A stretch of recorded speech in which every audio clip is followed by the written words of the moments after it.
created by Sega. Hey Sega fans, Dan the Mega Driver here, and just like many of you, especially those of you that lived through the 1980s, I love robots. Specifically, gigantic mechanical war machines, whether sentient or piloted, that kicked lumps out of other mighty metallic titans. Sega, being Sega, knew this, and in 1995 released Cyber Troopers Virtual On in the arcades, to create one of their biggest franchises of the era in their native Japan. In this episode, I'm going to look back on this mech battling phenomenon, its Sega Saturn port, and tell you why you should play it today.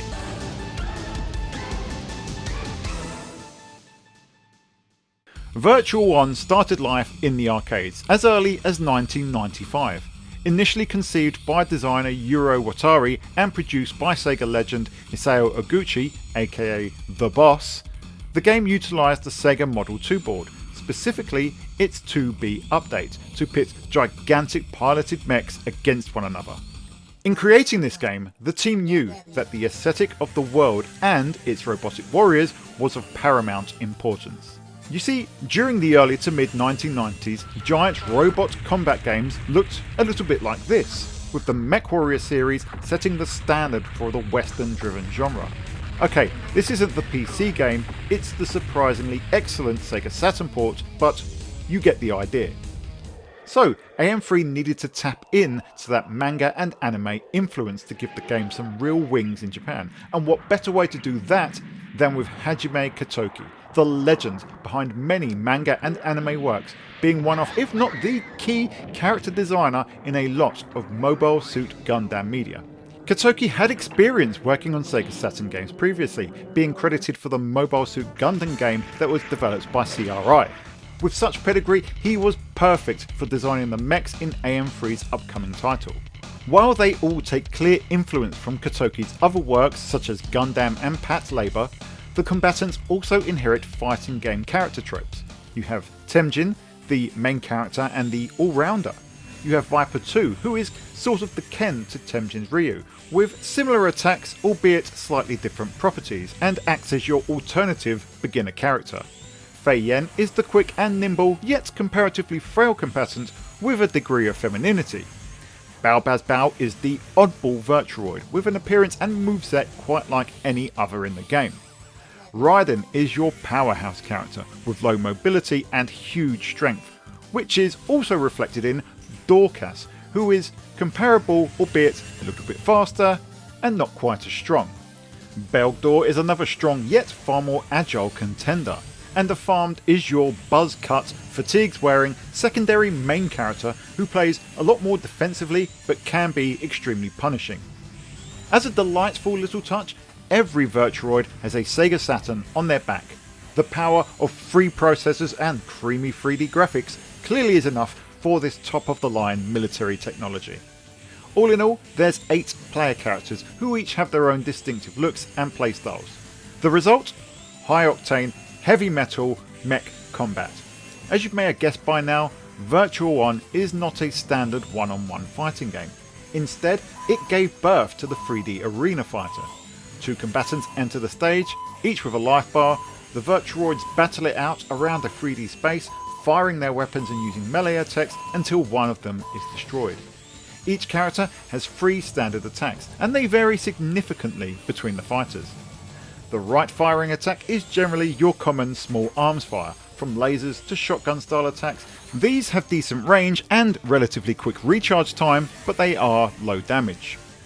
The left firing attack is more specialist and sees a variety of attacks from bombs and missiles to napalm strikes and even Dorcas's stupid bloody hammer attack. The final attack is your strongest, which ranges from Viper 2's devastating homing laser to Raiden's crippling laser cannon. Having 3 attacks might sound reductive, but Virtual On is a surprisingly deep and tactical game that hooked players in arcades way back in the 90s. Droids can jump and dash, and attacking during these phases and sometimes just before or after adds different properties to each of the 3 attacks. For example, Viper 2's 7-way missile attack spreads around when standing, but is more focused when he's in the air and creates a 7 missile death circle when he's dashing. How do you manage this movement? Well, I thought you'd never ask. This is the twin stick controller. It's worth noting that this is for the Sega Saturn port of Virtual 1, but was created to be nigh on identical to the arcade original. It doesn't work as you may think a twin stick action game might, and it works more like a tank, but let me reassure you that it is extremely intuitive. You move with either of the sticks, but you can manually change your viewing direction by alternating up and down between the two sticks. The left fire button fires your left weapon, the right button is your right weapon. Fire both triggers at once and you fire your third primary attack. The top buttons on here initiate the dash, and pulling the sticks apart makes your mech leap into the air. It's this elegant solution that maintains the gameplay's high pace. Like so many Sega games, from Virtua Fighter's 3-button setup to Sonic the Hedgehog single button, it's a simple configuration that belies incredible depth. So you may have noticed in the footage that the visuals have changed. That's because you're now looking at the Sega Saturn port in action, and it is this that I really want to focus on from now on, because it is truly one of the unsung heroes of the console from a technical perspective. Sure, the game runs at a lower resolution than the arcade original, and it plays at 30 frames per second compared to the arcade's 57 frames per second, but this is no half-baked port. Much like Virtua Cop, Virtual On Sega Saturn was ported by an almost completely different team to that of the arcade original, and they had one hell of a task. You see, while games like Virtua Fighter 2 managed high fidelity characters with 2D parallax backgrounds, and Fighting Vipers sacrificed resolution and detail just to get the game's cages replicated, Virtual On represented something else entirely. You see, the arenas in Virtual On are not only fully 3D, but they all have numerous terrain features and polygonal obstacles such as the mound in Green Hills, the slopes in Ruins, or the buildings across all the other stages. As such, there were far less shortcuts that the porting team could take, given that the whole arena in Virtual On was completely 3D, unlike the flat fighting surfaces of AM2's fighting games. Not only that, but the game's reliance on projectile attacks also meant that these objects needed to be animated and have physical presence in the 3D space. Virtual On's designer, Jiro Watari, when talking about the Sega Saturn port, gave one example to the UK Sega Saturn magazine, and that was Raiden's huge beam attack that had to be animated to be seen at every angle. The port was done with the team's own custom engine.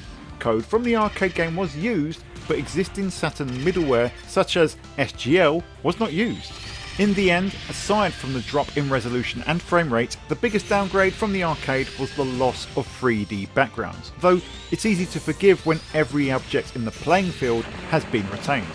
That the game retains almost all of the details of the arcade in that respect and is able to run at a stable 30 frames per second is nothing short of a miracle. But that's not where the miracles end. You see, Virtual On is an excellent game to play on your own. The arcade mode is linear, progress like a fighting game where you make your way through each opponent in turn. You have a mid-boss and you have a final boss, and the final boss has a time limit. If you fail to beat them in that time limit, you get the bad ending, a game over, and you're unable to continue, which is not too dissimilar to Jirao in the Virtua Fighter series. But outside of the arcade challenge, there was the multiplayer functionality.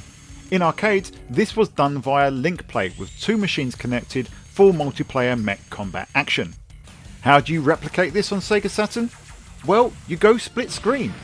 Just like Sega Rally, the sheer audacity to squeeze a Model 2 game onto the console and then have it play split screen so that two players can play the game on the same console? It's simply astounding. Sure, there's a noticeable loss in detail in the two-player mode, but it's a phenomenal achievement that remains extremely fun to play. But for those of us who can't rope our friends and families into playing a 30-year-old mech fighting game, there's a Netlink version which James and I have spent some time enjoying, and there's footage on the channel if you want to check that out. Again, this version plays extremely well, and it's a riot to play with your Sega Saturn owning friends over long distances.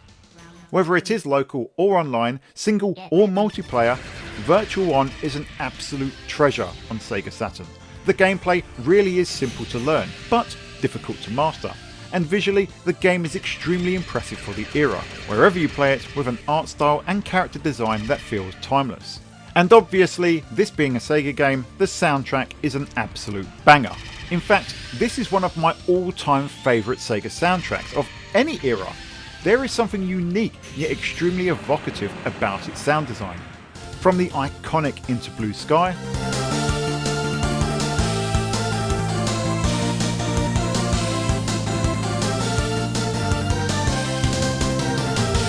to the surprisingly uplifting Higher Ground, where you'll see Beldor smash the crap out of you,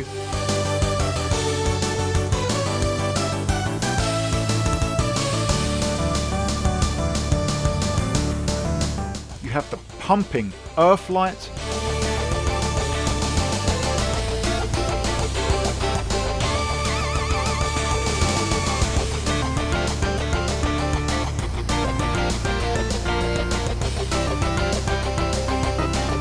and the epic Fade to Black.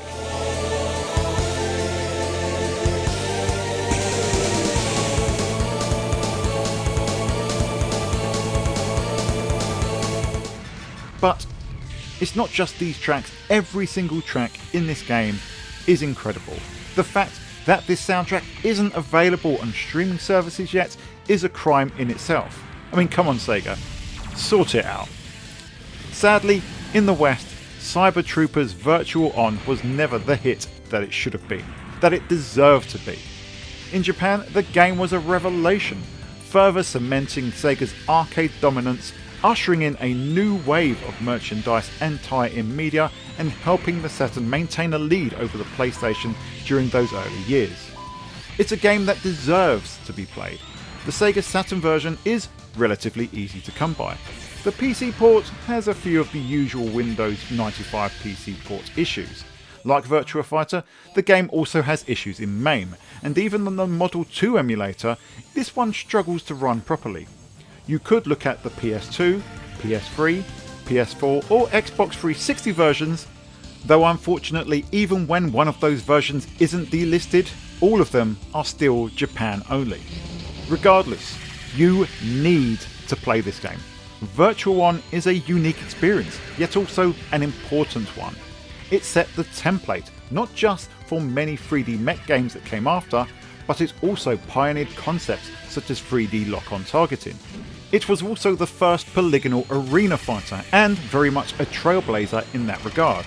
From Power Stone to Dragon Ball Sparking Zero, they all owe a debt to Virtual On, so stick some respect on its name. And where robot games in the modern day have settled back into a more mission-based approach, there's still a gap for true heavy metal, pedal to the floor anime mech combat action, a game that makes you feel like Zex Marquise piloting your titanic combat tank in full flow. So make sure you give Virtual On, or one of its many sequels, a chance. It's a series that absolutely deserves it. This has been Dan the Mega Driver of the Sega Guys, and I will see you on the Sega side.